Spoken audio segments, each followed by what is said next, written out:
Coup d'État manqué, deux colonels ont été arrêtés Kunana Badiading. Arrêtés en connivence avec l'ennemi. Babazala qui n'a préparation à coup d'État, mais au moment où tous allez que l'émission à l'élo, depuis hier, Baza Yakukangama, parmi les deux colonels arrêtés, Moko Zali Bongo proche ya Ami Sikumba dit Tango Fort. Tout qu'on analyse en émission na biso ya mukolo ya lelo. La diplomatie agissante ya Tata Mokonzi Ekolo Fachi Beton, Hippolyte Kanambe alias Joseph Kabila, Soriano Moïse Katumbi Chapui, bamenaki mama na lobbying kuna na Éthiopie pour bakutana na Tata Mokonzi Ekolo Fachi Beton.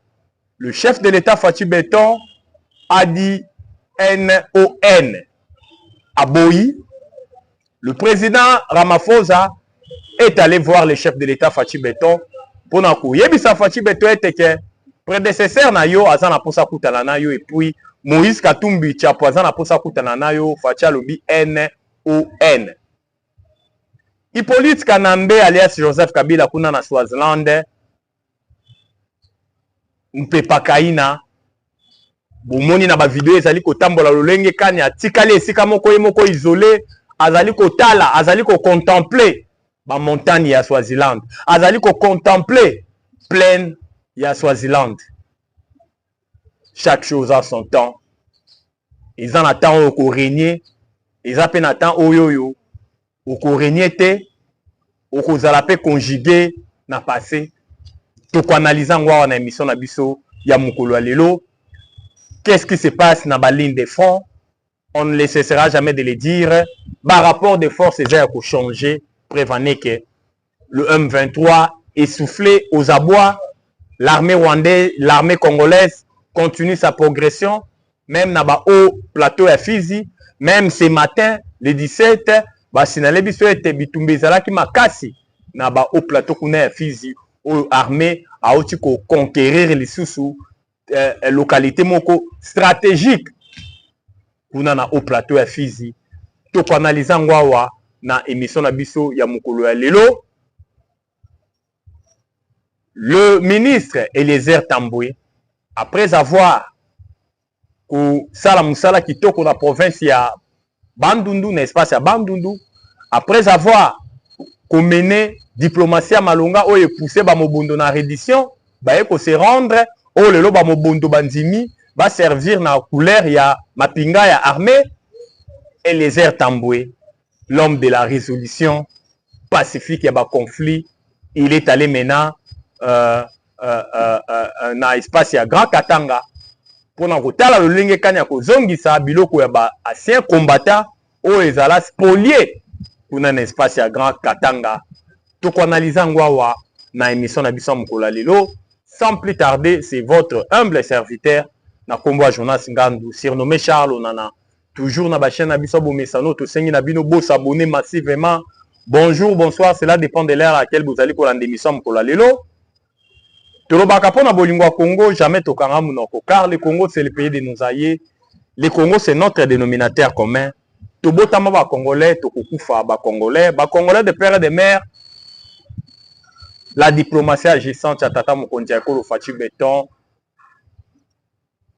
Fachi Beton toujours attaqué.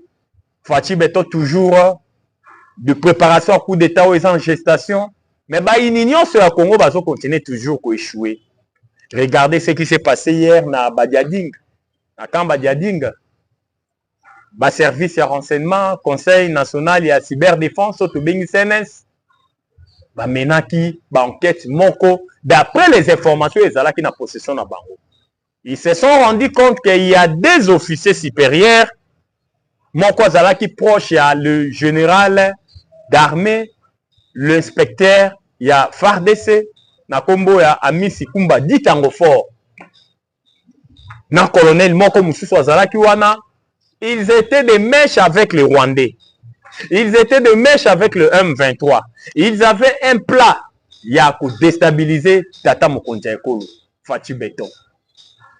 Mais, kaka ndenge turubaka, kaka ndenge Bible loba, toute autorité vient de Dieu. Fachi a été épargné. Yankoukou Bimina Poissa. Bakangami en désordre. Au moment où je vous parle, baza déjà dans ma beaucoup, baza sous audition, dans ma beaucoup ya CNS, Conseil national à cyberdéfense, au azali ko yoka bango, au bazali ko bimisa ba vérité, parce que ils avaient un plat pour déstabiliser les chefs de l'État Fachi Beton. Bon, comprendre que Tata Mokonja Ekolo Fachi Beton, ba coup d'État, ba zali ko préparer, mais ba zali ko échouer lamentablement. Vous savez pourquoi? Parce que Fachi a un mandat, a une mission pour notre pays.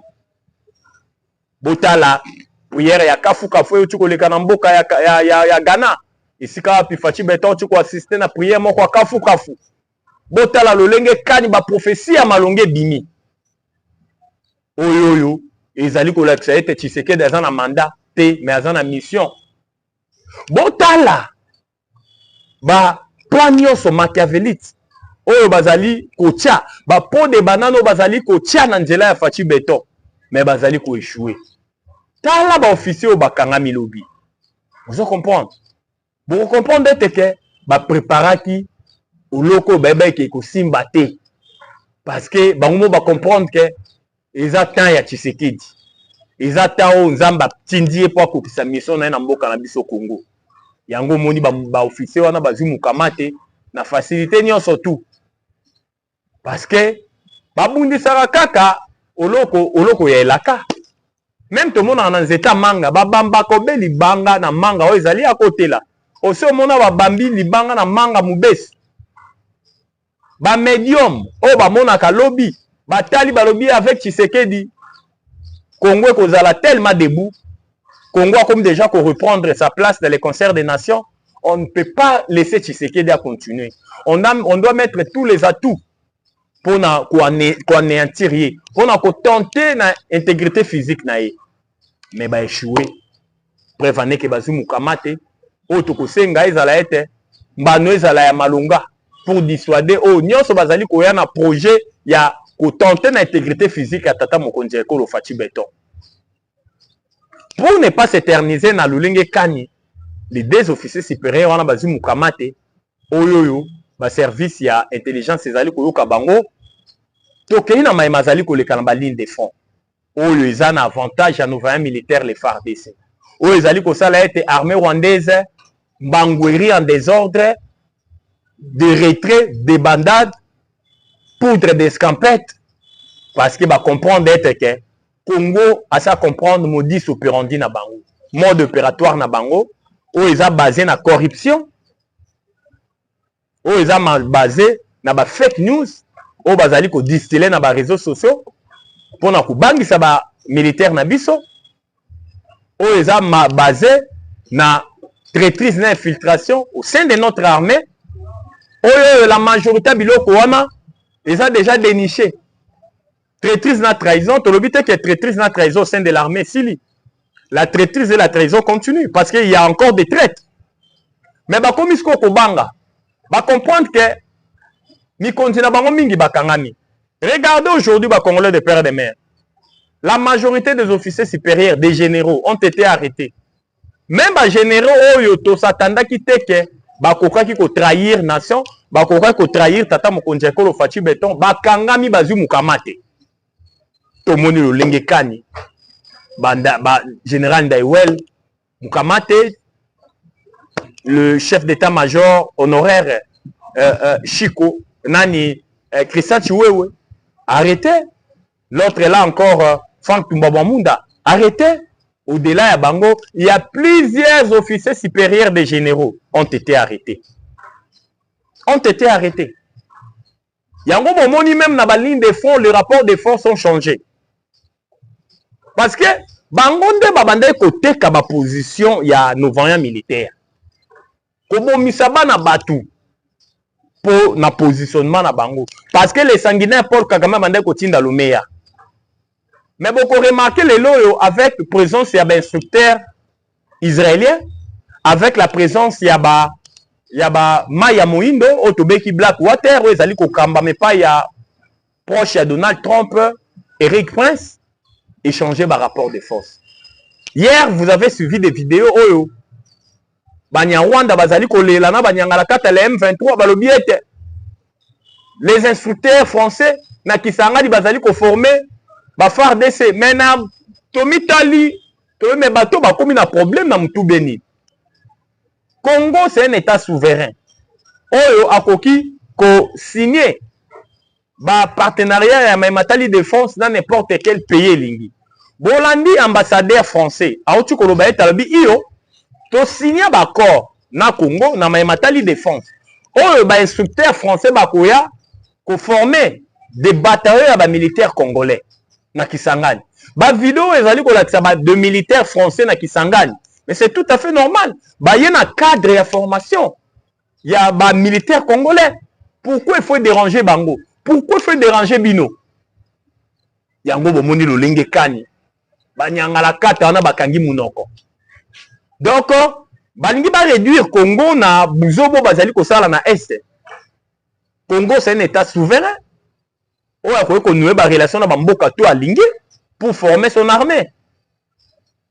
Donc là, on comprend que non, panique est tellement totale. Et si Kabazali Kofanda va comprendre que non, fin d'abord est déjà au rendez-vous, raison pour laquelle au Mouni, par comme il multiplier l'information à l'Okuta, fake news, surtout les informations de poissons rwandais, où Bazali ko distiller, kaka pour déstabiliser notre pays. Kaka pour discréditer le régime en place. Où ils allaient au Kamba, même pas à Tata Mokonje Kolo, Fati Béton.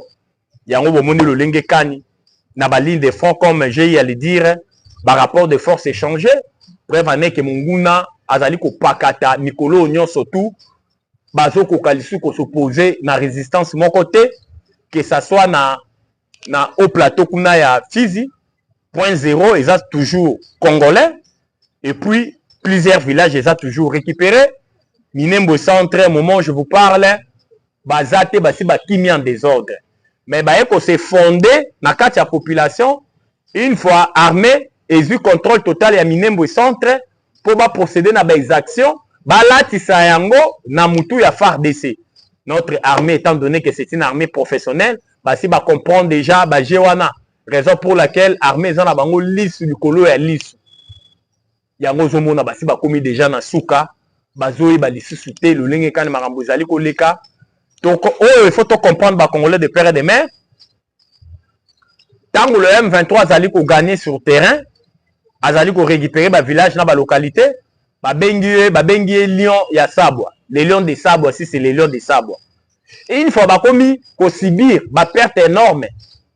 Ba bengi bango babanyamulengi armée congolaise ezali ko bomba babanyamulengi to si to comprendre mode opératoire wana yango bomoni le lenge kani le FARDC bazali ko continuer progression na bango. Hier vous avez suivi, avant-hier vous avez suivi le conseiller principal à Donald Trump na kombo ya Massad Bolos koloba ete ya kobomba ezali lisusu te ya nkuku nyonso ebimi na mposa. L'armée rwandaise, le gouvernement rwandais, Yenda Zali pour soutenir le M23. Tout ce qui se passe dans l'Est de Congo, c'est l'armée rwandaise. Et l'air supplétif, le M23. Par rapport à l'Union sociale, qui s'y a Bango moko ba Rwandais, na niveau ya États-Unis, à travers l'ambassadrice Nabarona Kombo Mathilde, ils ont reconnu, avoué. Mais biso États-Unis d'Amérique, les sanctions sont déjà au rendez-vous. Mais si tu as toujours Kagame confiance, malgré que tu as une confiance, mais tu as continué à faire confiance. Le conseiller principal à Donald Trump, na Kombo Massad Bolos, vous savez, dans la diplomatie, Tangu, bah comme qu'on pointait du doigt, au vieux aussi de tout le monde, Yébake, bientôt là, vous serez déjà conjugué au passé. Parce que Kagame a comprendre les sous-soutés. Tant que vous allez à na niveau Afrique, bateau à commandement, il y a président Union africaine. Le président burundais, un allié d'État, il y a Fatih Beton. Le président Ndayishimiye, Azui Angona Maboko, Bafandi Batali, c'est fini. Parce que Ndayishimiye, c'est un allié d'État, il y a Fatih Beton. Tokobi Kalisi Souté, dans ma Matali Union africaine. Yango Bomoni Kagame, Atali gauche, Atali droite, à l'obi, Tshisekedi Daza, enfant gâté, il y a Mindele. C'est un enfant gâté, il y a communauté internationale. Tshisekedi Daza dorloté, Bazali Kolengelae. Oyo nyonso Tshisekedi azali koloba nde Mindele bazali koloba iyo nde la communauté internationale bazali koloba iyo même ba américain bakomi koloba iyo isolement diplomatique oyo eza tango ya Congo omonaki même tango Fatia ke na États-Unis ba américain ba invitaki ba président oyo baza na ba minéraux critiques na bamboka na bango mais bon moni ba inviter les sanguinaires Paul Kagame te ça dit beaucoup. Hippolyte Kanambe tata mokonzi ekolo ya kala oya lukaki akutana na Fatih Beton na mboka ya Éthiopie na sommet ya Union africaine na yena Moïse Katumbi Chapwe. Hippolyte Kanambe andimaki teke makambo okende lolenge kani makambo ekeibo. Kanamba ebaeka ke non na koboma Tshisekedi na kozonga na pouvoir. Mais Hippolyte Kanambe alias Joseph Kabila après avoir coûté la peau de banane partout, pour là, les samoutois Fatih Beton à comprendre que c'est fini la partie déjà au passé. C'est l'homme du passé. Yango Bomoni a Zokoma de plus en plus mon pépé à Kaina. Tantôt na Swaziland, tantôt na Angola, tantôt na Côte d'Ivoire, na Congo Brazza, tantôt na Togo, tantôt mon pépé à Kaina. Makute zali ko bima mosolo zali ko bima awa pe ba société na enyo surtout bekolina et kangami to comprendre que ya nom te zali ko financer ba nyanga la kata ya M23 to comprendre que la plupart ya ba cadre a peu perdé o bazana mukama te kuna na CNS ba ngonde bazalaki ko financer ba mobondo to ke mena na sija ba mobondo ba congolais de père et de mère parce que na est il y a pas match les rapports de force s'est changé. Où ils ont un avantage, il y a nos 20 militaires, les FARDC, les instructeurs israéliens, les Blackwater, ils allaient quand même pas, il y a Eric France, kuna namboka ya na province ya Kisangani, les instructeurs français bazali match wo, match kitunga. Donc maintenant na maye ya ba mobondo. Les mobondo appartient au passé à travers un homme. Il a montré sa perspicacité. Il nous a montré de quoi il est capable. Il est allé là où ba ministre mingi ba prena poudre d'escampette ba kima ba boya ko foule makolo na bango kuna. Mais Eliezer Tambo il nous a montré de quoi il est capable. Il est allé là-bas. Il a pris langue avec les Mobondo. Il les a convaincus. Les Mobondo dit oui. Ba c'est sali reddition. Ba déposer Mandouki. Bah, c'est rendre probable dans la formation militaire. Mais dossier Mobondo, c'est un dossier où on a une mission nyonso. Parce qu'il y a à boire et à manger dans le dossier. Bah, que c'est à l'État et saignant.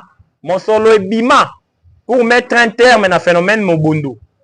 Par tous les moyens, que ce soit des moyens pacifiques, que ce soit des moyens à imposer Kimia, mais il y a malongé salématé parce que la complicité était tellement au rendez-vous. Des ministres ont bouffé l'argent en connivence avec des officiers supérieurs au Bazalaki na côté à Bandundouana pour mater les Mobondo. En connivence. Et les airs Tambo a découvert tout ce qui s'est passé là-bas.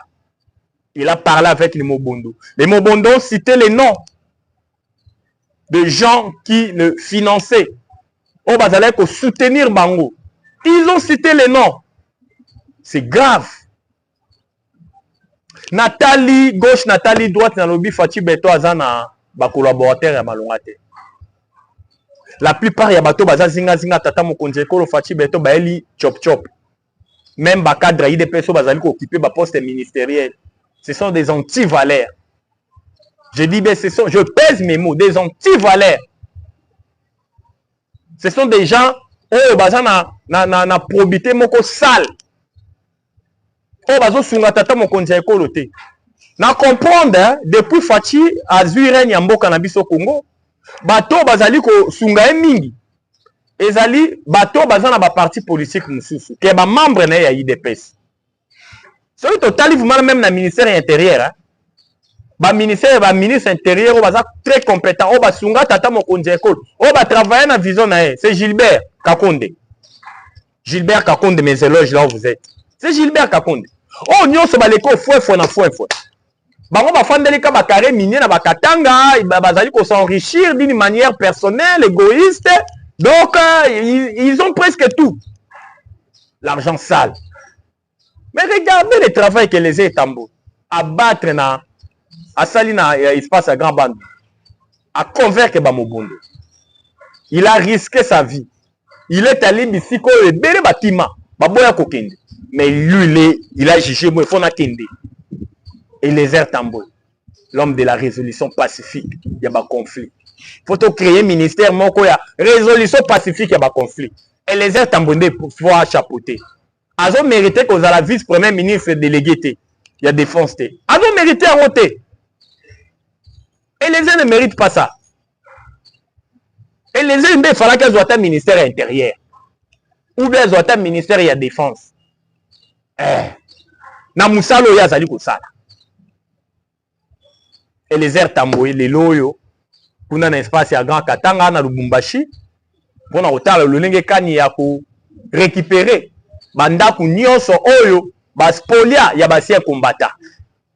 Pour banda ko basien combattant belé kuna doko ba yiba.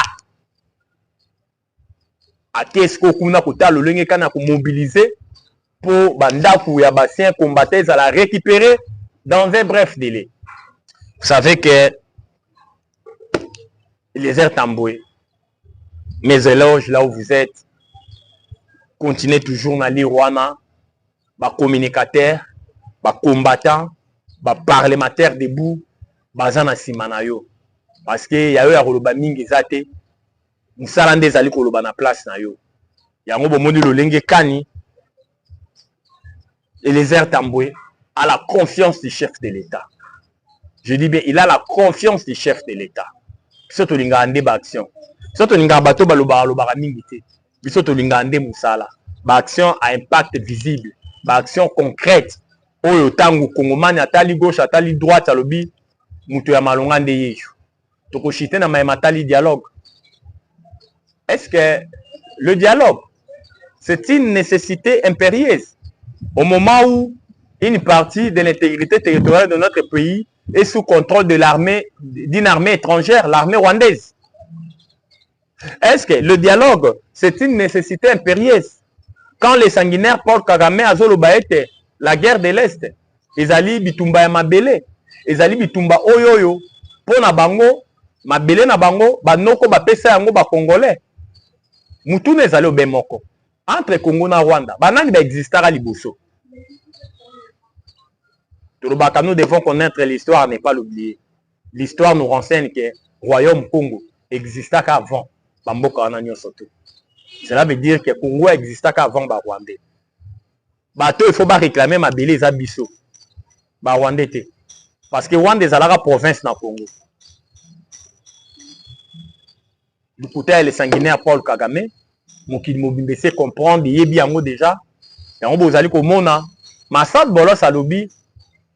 Bazan a confiance dans ya Kagame malgré ba ebite yenda za déstabilisateur ya est ya Congo yenda zali ko tia nyamu nyambu na sous région à Grand Lac mais bazan on a confiance na ye mais c'est un langage hautement diplomatique où ils allaient ko l'accès tout ça sur la confiance na yote mais à l'objet moins directement on a repéré ça une marge de manœuvre kopesa ye chance ya suka pour Kagame a renoncé na o to azali kosala na partie orientale ya mboka na biso. Savez qu'il y a kolobizala ke bile mais notre chaîne ba chaîne na biso ezali kambangonga pona lelo tosuki awa tokoya lobby kuna kotalisa mino lolenge kani mboka elalaki kotalisa mino lolenge kani mboka elamukaki po tolobaka mpona bolingo ya Congo jamais tokanga munoko car le Congo c'est le pays de nos aïeux, le Congo c'est notre dénominateur commun. Tobotama ba Congolais, tokokufa ba Congolais. Notre numéro c'est plus 243 89 77 525 44. Plus 243 89 77 525 44. La patrie ou la vie. La patrie ou la vie. La patrie ou la vie ou la vie, nous vaincrons. J'ai dit et je vous remercie. Ciao. À la prochaine.